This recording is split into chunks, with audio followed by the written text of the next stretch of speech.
আমার খুদের ভাত গোলাপি হয়েছে কারণ আমি এখানকার মরিচ আছে একটা বড় বড়, সেটা কুচি কুচি করে এটা পেঁয়াজ এবং রসুনের সাথে ভেজে নিয়েছি। ভেজে নেবার পর তারপর আমি এতে চাল দিয়ে, চালটাও ভালো মতো ভেজেছি। ভাজার পরে তার চালের দ্বিগুণ পরিমাণ পানি দিয়ে ভাতটা দমে দিয়ে হালকা একটু ঘি দিয়েছি।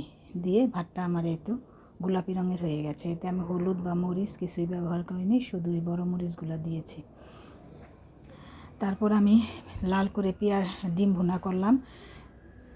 ডিমটা আমি সিদ্ধ করে ভেজে নিলাম। পেঁয়াজটাও আস্তে আস্তে খুব কম আছে ভেজে নেওয়ার পরে টমেটো আর সেই বড় মরিচ কুচিটা আমি দিয়ে, ডিমটা দিয়ে, লাস্টে জিরা গুঁড়া দিয়ে আমি রান্না শেষ করলাম।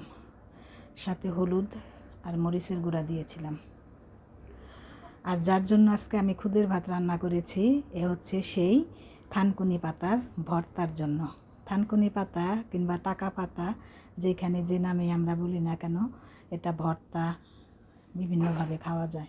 আজকে আমি এটা কাঁচা ভর্তা করব। এখান থেকে আমি অল্প থানকুনি পাতা নিয়েছি, সাথে পেঁয়াজ পাতা যে আছে পেঁয়াজ সহ পেঁয়াজ পাতাটা নিয়েছি। সেগুলো আমি ভালো মতো ধুয়ে তারপর আবার সেগুলো ছোট ছোট করে কেটে আমি আমার যে হাতের যে গ্রেটার আছে, হাতের গ্রেট, সেটা দিয়ে আমি এটা সুন্দর করে আর ছোট ছোট করে করে নিয়েছি। কারণ আমার বাটতে যেন সুবিধা হয়, এই জন্য আমি সেটা মেশিনে দিই নাই। মেশিনে দিলে পানি ছেড়ে দিবে, কিন্তু আমি মেশিনে না দিয়ে এটাই হাত দিয়ে টেনে টেনে এটা দিয়ে আমি কুচি কুচি করে নিয়েছি। কুচি কুচি করে নেবার পরে আমি এটাতে করে দিয়েছি, পাটায় বেটেছি সুন্দর করে মিহিন এটা করে আমি পাটায় বেটে নিয়েছি।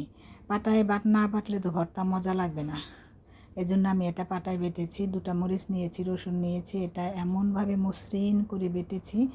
মসৃণ করে না বাটলে কিন্তু ভর্তাটা মজা লাগবে না, খুবই মসৃণ করে বাটতে হবে। বারবার আমি কয়েকবার 4-5 বার এটা ঘুরিয়ে ঘুরিয়ে ঘুরিয়ে ঘুরিয়ে বেটেছি, যার জন্য আমার ভর্তাটা মসৃণ এবং মিহিন হয়েছিল এবং খেতে খুব মজা হয়েছিল। পরিমাণ মতো লবণ, একটু তেল দিয়েছি, দিয়ে আমার ভর্তা এটা আমরা কাঁচাই খেয়েছি। এই হলো আমার গোলাপি রঙের ভাত, লাল রঙের ডিম ভুনা আর সবুজ ভর্তা।